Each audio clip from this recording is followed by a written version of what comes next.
Okay. We're looking at the Grand Shrine at Ise, which is in Arale figure 5.4. This is the most important Shinto shrine in Japan, and it's the shrine associated with the royal family and with the emperor. Women of the royal line act as priestesses here. This is the shrine of the sun goddess, who is the ancestor of the Japanese emperor. Amaterasu, it is believed, produced a son and a grandson, and it is the grandson who will be the first deity to actually descend to the earth and become the first human emperor, and that the imperial line continuing into the 20th century, 21st century, essentially uninterrupted, descends from Amaterasu.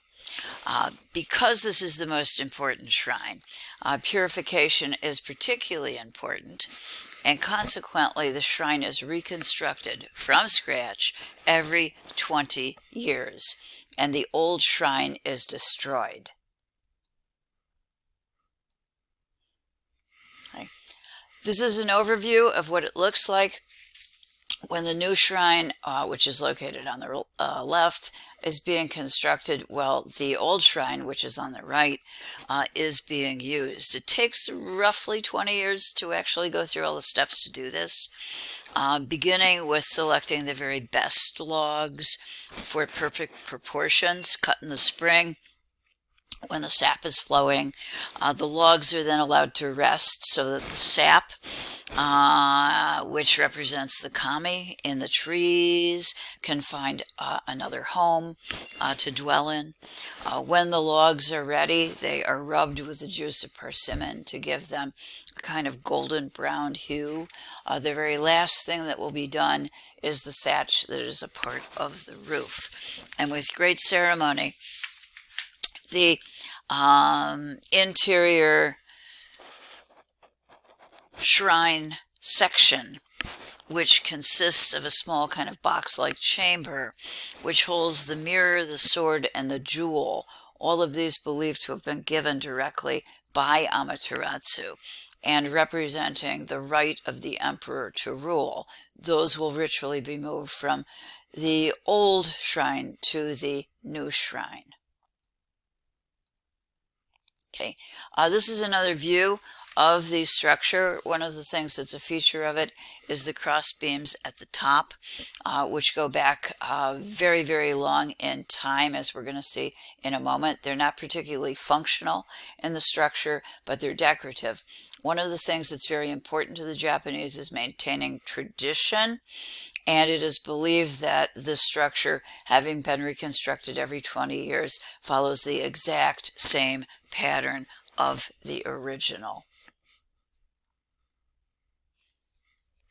As you enter the shrine area, and this is really a very, very big place with a lot of individual shrines in it, the most important of which, of course, is to Amaterasu. But as you enter the area, you're going to pass through two torii gates. We're going to see that word again as we get to a pretty clear example. This marks the division between secular space and spiritual space. O'Reilly on page 155 talks about it as a kind of spiritual rebirth as we enter into the spiritual space. But it is definitely a marker that you're going to be engaging with the presence of a kami. In order to do that, you're going to have to purify yourself. So on the upper right, because this is a major shrine, very large shrine, there are going to be a lot of dippers, scoopers for individuals to use. You're going to take one of these, dip the water out, then you're going to pour it into one hand. From that hand, which is being cleansed, it will be poured into the other hand, which is then cleansed, and it will be brought up to your mouth. You're not actually going to drink it, but what this will do without polluting the water is to cleanse both hands and also your mouth, a kind of ritual and spiritual purification. The figure below is, yes, a white horse, and he has a stable that is on the grounds of the great shrine of Ise. And the reason he's there is that he's a sacred animal. He's believed to be the mount of Amaterasu, but particularly horses were considered respected, valued, revered because they allowed the kami to move between this world and the world of the spirit. And the white horse in particular has become a spiritual symbol, or has remained a spiritual symbol even today. Okay, if you go to Ise, the horsey is in the stable from the morning portion until around noon, and then he's taken out to pasture. But he has remained an important aspect of Ise and the traditions of Shinto. Okay, what we're looking at here is a model of the shrine at Ise. What we're looking at on the right, what we're looking at on the left is an old Haniwa depiction of a house. And you can see that we're following the same patterns, the same elements of design. Our early shrines for Shinto kami were constructed following a house design, but also following a house design that would have been the storage area for rice. And these two traditions are kind of mingled into the shrine at Ise. Okay. Speaking of which, I would like to take you to a closer look at the gates that mark the pathways as we enter Shinto shrines. And also, I'd like to be able to say something further about kami. Okay, what we're looking at here are a series of torii gates, more than one. These torii gates mark the entranceway to sacred space, and they consist of uprights, two upright posts, one on each side, and at the top, two cross beams. They can be made with different colors and perhaps in slightly different proportions, but they follow basically the standard formula, so it's very, very easy to recognize. Throughout Japan, there are over 80 Shinto shrines. Not all of them have torii gates, but many of them do. The thing that I would like to stress is the number of shrines that consist in Japan, representing the importance of Shinto for the Japanese people. Japan as a country is larger than Italy but smaller than California. So we're not talking about a huge space, yet it does indeed have more than 80,000 visible shrines that people can go to, in addition to which it has imperial shrines, which are taken care of by the imperial family. Okay, when we go to a Shinto shrine, our purpose is, in fact, generally to make an offering or perhaps to make a request of a kami. Okay, so it is now time to talk about what a kami is and how we might actually find a kami. Kami essentially means God or spirit. It's a spirit essence that can exist in trees, rocks, waterfalls, natural phenomena. And for that reason, I've included the image at the top. The kami can be ancestral protectors. Each clan, each family would have a particular kami. Kami can be spirits. You can think of them as spirits, as gods, as the essence of life, something that animates everything. But each kami is going to have its own character, its own personality, and essentially its own role in society. Kami inspire awe and are very unusual in the natural world. So, for example, as you're walking through the landscape and you look at along an embankment, a little waterfall like the one I have pictured above, you would know it's kami. It's kami because it is unusual, it is special, and it is somehow very awesome. Kami shrines are appropriate because we find kami in nature. So the shrines themselves are made of natural materials and are places where the kami can dwell. They will accept offerings, which you can bring, and the shrines become a place that allows us to have the world of the living link with the spiritual realm of the kami. Our ultimate goal will be to maintain harmony in this world and perhaps prosperity for ourselves or our family. We can go and we can ask the kami to help us. And some of the kami we might, in fact, enlist help from could be our ancestors. And again, there are over 80,000 shrines for kami in Japan, plus the state shrines. Of these, the most significant, the most important will be the shrine for Amaterasu. Okay, this is just to give us an example of what one of the Japanese shrines looks like. It is the Shinto gate, and it's a nice orange one. Actually, there's more than one there, so that you can get to see the torii. It is for the rice goddess Inari, a fairly ancient and important goddess in Japan, associated today with wealth and prosperity.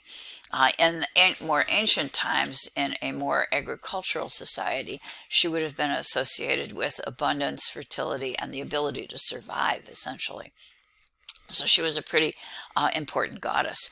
The torii gate is actually guarded by 2 fox guardians, one on each side, and it is located just outside of Kyoto. I'd like you to take a look at the fox on the left, because in his mouth he has a key, and that key represents the key that would go into the lock for the compartment that stores and safeguards the rice. So the fox essentially are guardians to protect the rice, and they are selected because they're known to kill rodents or to kill vermin that might actually feed upon or damage the rice. Okay.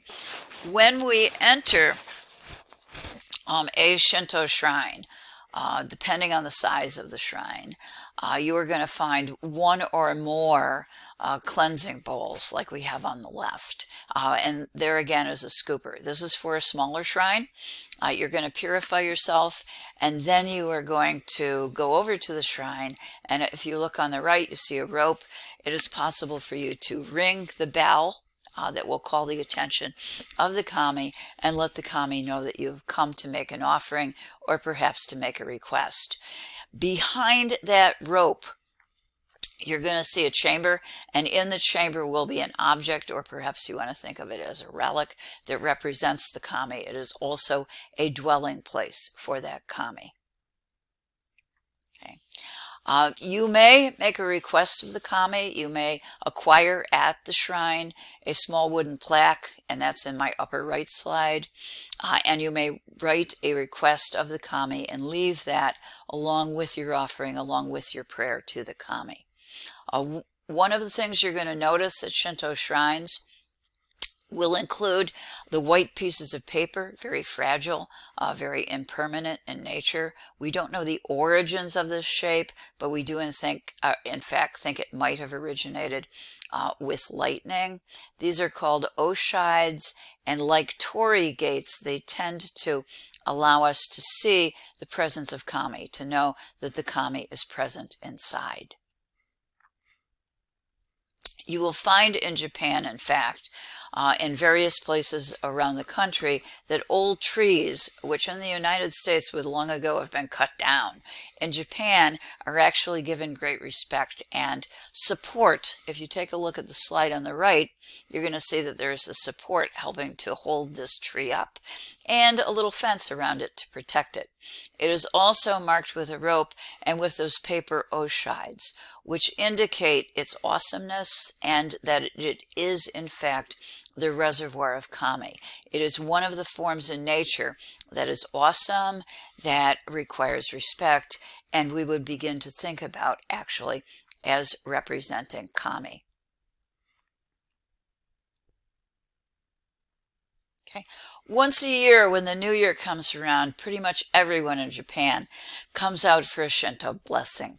And that's what we're looking at right now, as masses of people are approaching a temple for a blessing by Shinto priests or priestesses. This is an example of individuals receiving blessings. Well, we visit the Shinto shrine. As we leave, we're going to want to take away a souvenir. Among the choices, if you look at the upper right, you're going to see 2 arrows. These arrows would be amulets, something to protect us. The idea that the arrow could protect us from evil throughout the year, reminding us of our ties to Shinto and also our ties to the kami.